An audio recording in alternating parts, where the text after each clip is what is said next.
చేతులు తానికలు ఎన్ని ఎత్తులేసైనా తనకంటే ఎదగాలని కోరుకుంటడే. అప్పు చేసి తిప్పలైన నా గొప్పల కోసమని బుక్కులు కొనిపిచ్చి నన్ను చదివిపించెనే.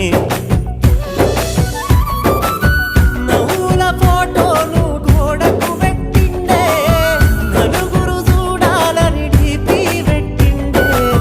బయటకు నవ్వుకుంట బాధను దాసిండే, ఎన్నో చేసుకుంట ఎనుకనే ఆగిండే. గరీబైన నా మోలే నన్ను సాధిండే.